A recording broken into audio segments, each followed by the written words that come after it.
Ahora, en Te digo la otra, miramos la sociedad. Conciencia. Magdalena Carmen Frida Kahlo Calderón nació en Coyoacán, México, hace 110 años para dar que hablar. Ya sea por sus pinturas, su estética, su activismo político o su matrimonio. Hija de madre mexicana y padre inmigrante alemán, la artista tuvo una infancia dolorosa cuando contrajo poliomielitis a la edad de 6 años. Enfermedad que le dejó secuelas y que sobrellevó gracias a la ayuda de su padre, quien le fomentó que practicara deportes tales como fútbol o boxeo. En 1922, Frida fue una de las 35 mujeres, entre 2.000 alumnos, que admitió la Escuela Nacional Preparatoria de Ciudad de México. Allí formó parte del grupo político estudiantil Los Cachuchas, donde compartió reuniones con futuros compatriotas artistas e intelectuales. A los 18 años, Frida tuvo un grave accidente cuando un tranvía aplastó contra la pared el ómnibus donde ella viajaba. Sufrió varias lesiones, entre ellas la fractura de su columna, que a lo largo de su vida le valieron al menos 32 operaciones, y fue postrada en su cama donde comenzó a pintar, gracias al caballete que su madre mandó a adaptar.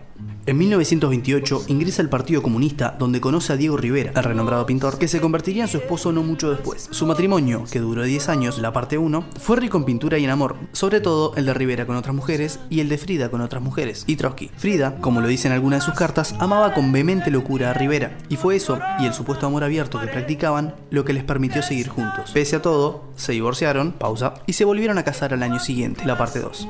En cuanto a su salud, Frida continuaba de operación en operación, sufriendo abortos por culpa del accidente en su juventud y finalmente, a causa de una gangrena, debieron amputarle una de sus piernas, lo que la llevó a sufrir depresión e intentar quitarse la vida en varias oportunidades, teniendo éxito el 13 de julio de 1954. En vida fue aplaudida por colegas de su época, como Picasso, Kandinsky o Duchamp. André Breton, quien le ayudó a exponer sus pinturas en Francia, intentó convencerla de que sus trabajos eran surrealistas, pero Frida mantenía que no pintaba sus sueños, pintaba su vida propia, una vida marcada por el dolor y la lucha de la misma forma que ella los marcó con sus trazos en el lienzo.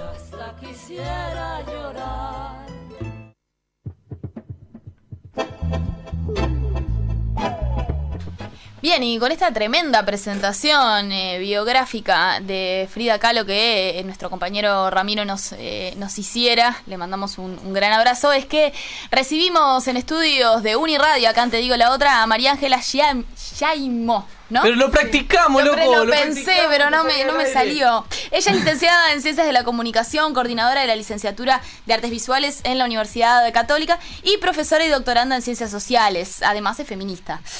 María Ángela, un gusto tenerte con nosotros en Te digo la otra. Muchas gracias. Hacía tiempo que no estaba en un estudio de radio, lo felicito. Lindo estudio, ¿verdad? Estamos muy orgullosos bien del estudio de la UNI. Nos conociste rico, tuvimos un estudio pobre y ahora estamos en nuestro mejor momento. Nos conociste en la buena. No estuviste en las malas. Pues ahora, cuando la cosa está linda, pareciste. Igual es amiga del Te digo la otra, como siempre. María Ángela, como para empezar a iniciar un poquito, ¿te parece exagerado decir que hoy Frida Kahlo es un ícono, uno de los íconos más populares del feminismo moderno? Bueno, los miro a todos a los ojos y les digo que me parece que es un poco exagerado, pero sí, bastante exagerado, pero creo que igual es interesante hablar de por qué es exagerado, si no es exagerado. Lo felicito por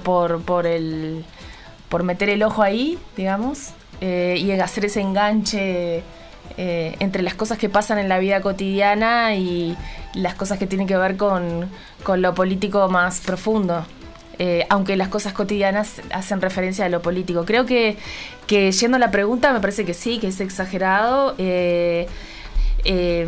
por varios motivos, pero me parece interesante la pregunta en sí misma y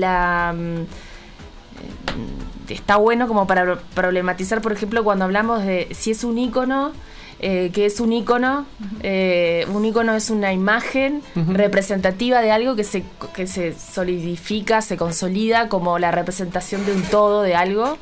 Entonces, habría que ver si es verdad eso, si Frida, la cara de Frida, que es lo que más circula, se relaciona con el feminismo. Y cuando hablamos del feminismo, ¿de qué feminismo moderno estamos hablando o no?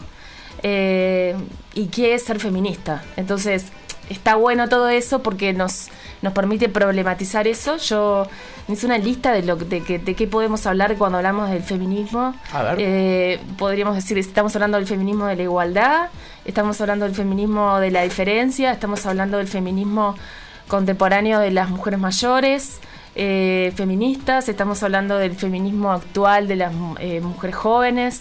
Estamos hablando del feminismo más desde la interseccionalidad, con un corte más racial o de clase social.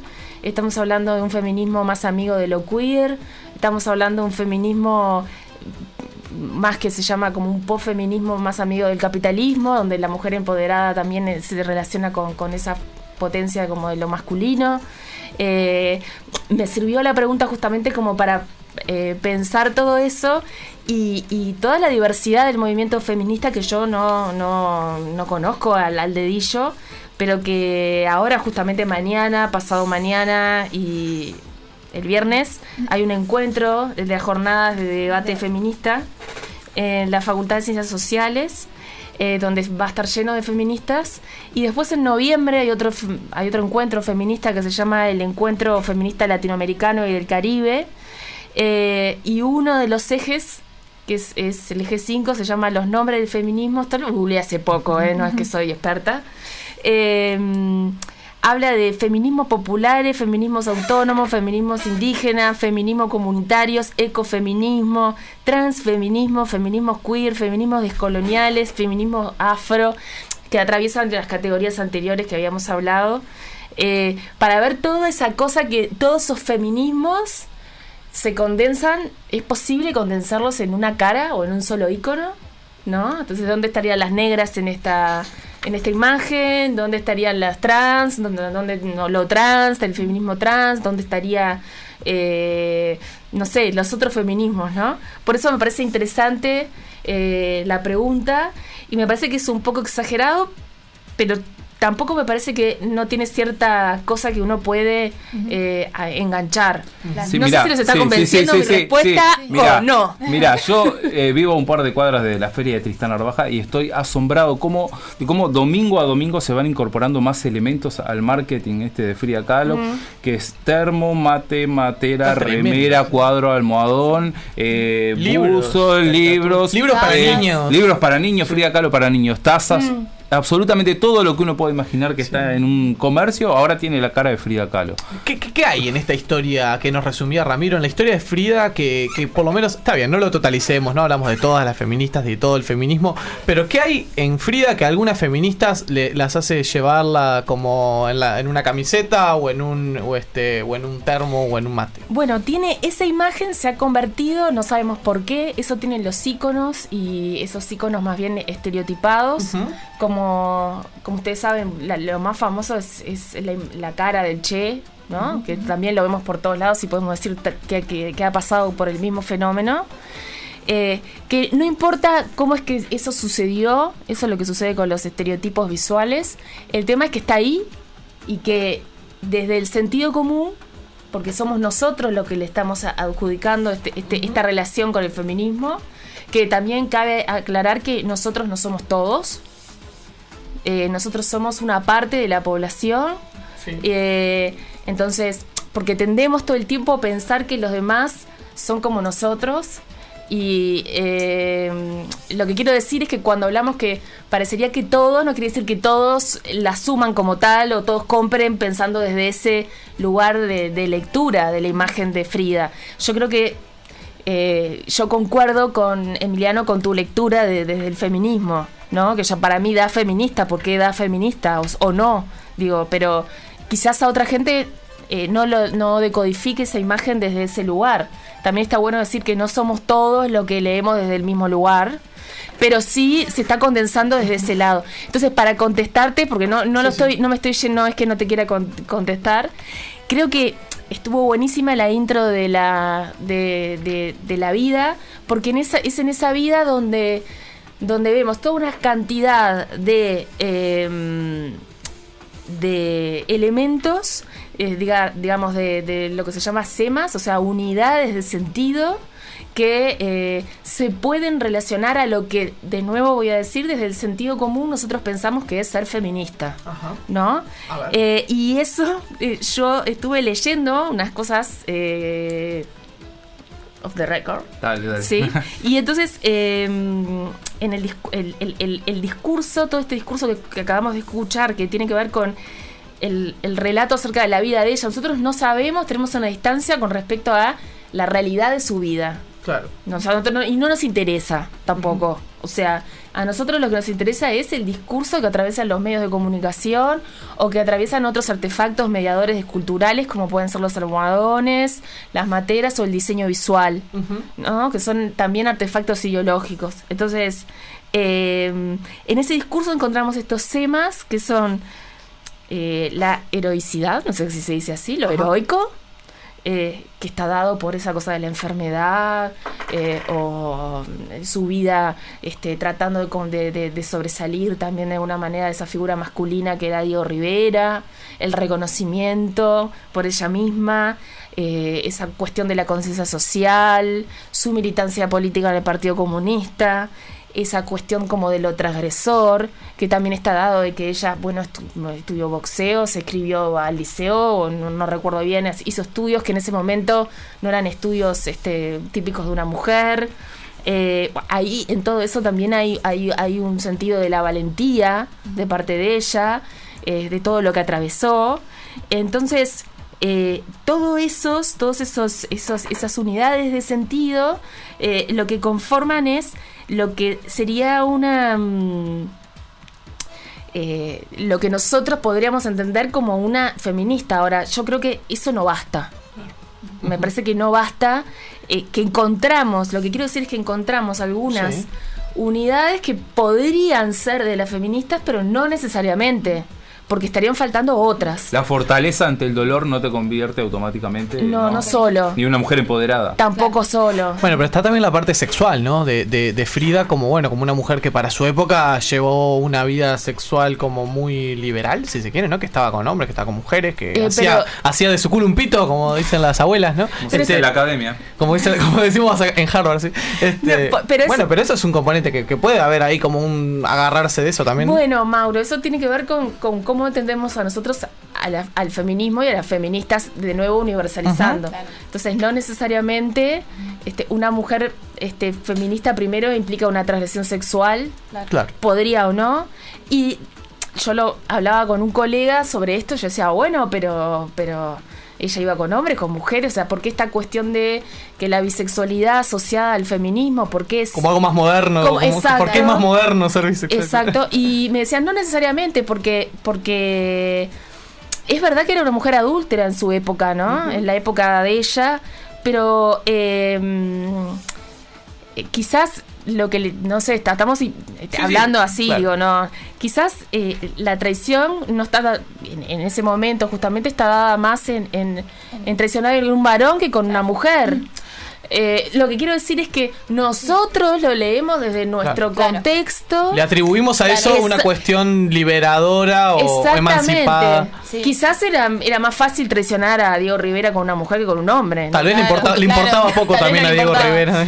Entonces, claro, pero lo que tenemos entonces es, o sea, Frida Kahlo sin duda es una figura que es muy reconocida por todas las batallas que ha tenido que dar, esa heroicidad que tú mencionabas, ¿verdad? O sea, obstáculos de tipo físico, problemáticas de tipo sentimental, digamos, y su respuesta, digamos, sorteándolos y haciendo estas actividades poco usuales, metiéndose en espacios que eran quizás más asociados a lo masculino, pero esto no alcanza para ser una feminista. Ahora, ¿cómo a Frida se la asocia, digamos, o se la visualiza, digamos, desde ese lugar? ¿Qué pasa o qué ocurre ahí en ese trayecto, digamos, como para que sea, digamos, asociada o levantada, digamos, como figura feminista? Quizás, no lo sé, pero una posible respuesta podría ser que algunas feministas empiezan a usarla y empiezan a apropiarse de esta imagen, de este icono de Frida.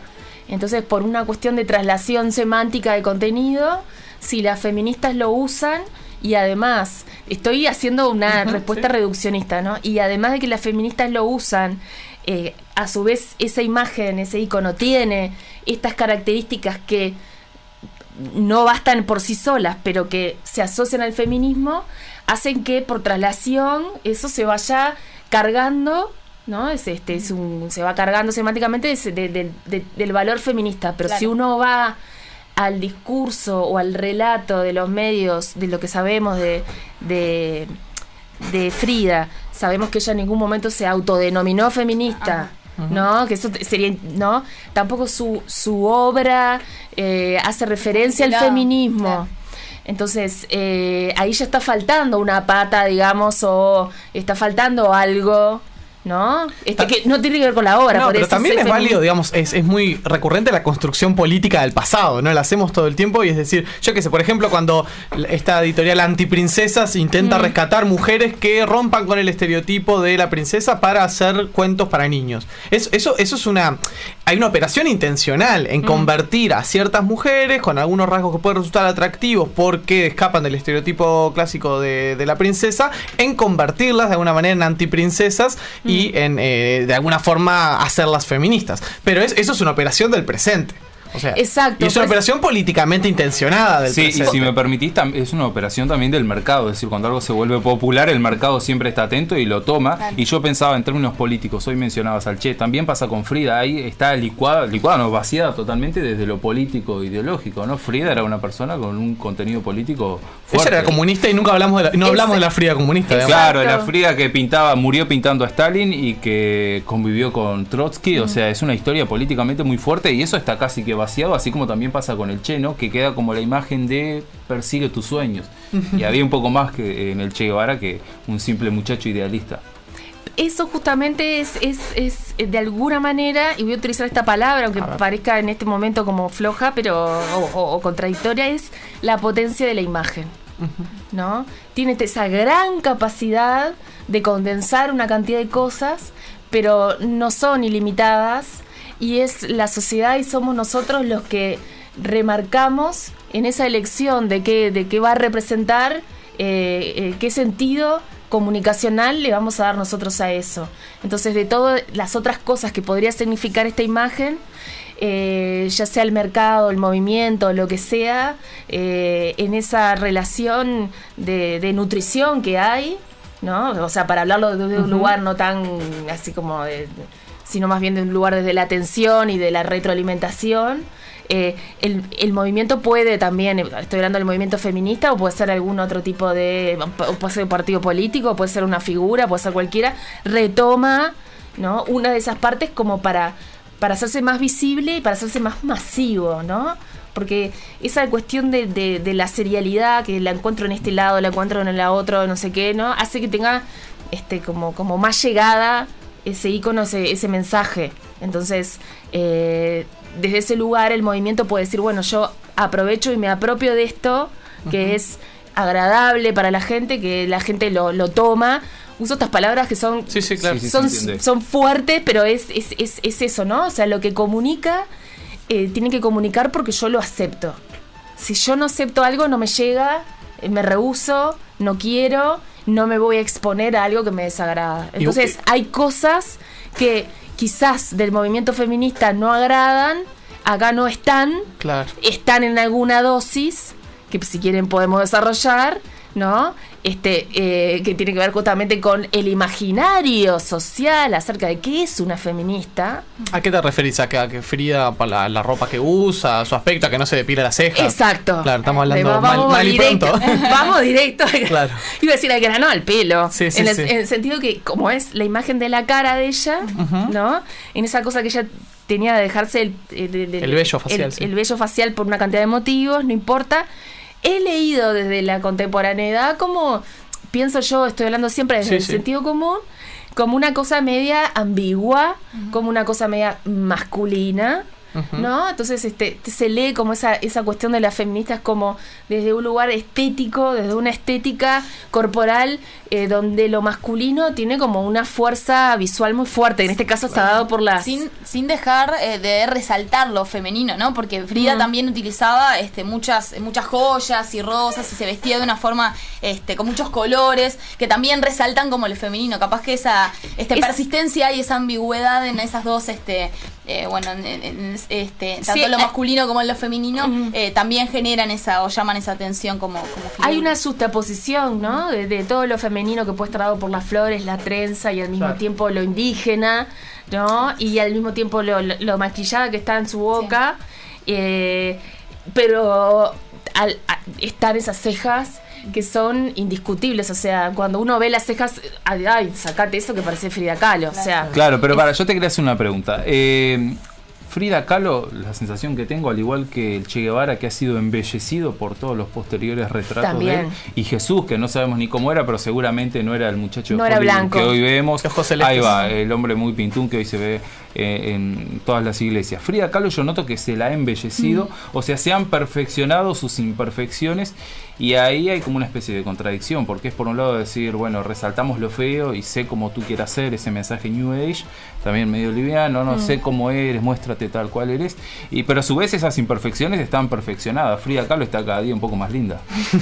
Hay algo de eso, es verdad. Es como Jardel. Sí. Como cada día canta mejor, bueno, en 100 años no tiene las cejas juntas, yo digo. Vayan, guarden este archivo. Se las están separando, pelo a pelo. Puede ser, sucede en eso y sucede en todo. Quizás está buenísimo tu comentario y lo que estás notando, para pensar justamente cómo en realidad todas las imágenes que vemos no son espejo de la cosa que están representando. Claro. Eso justamente quiere decir que las imágenes son construcciones sociales, pero que no las vemos como tal. Vos sí la estás leyendo como tal y notás justamente esas transformaciones.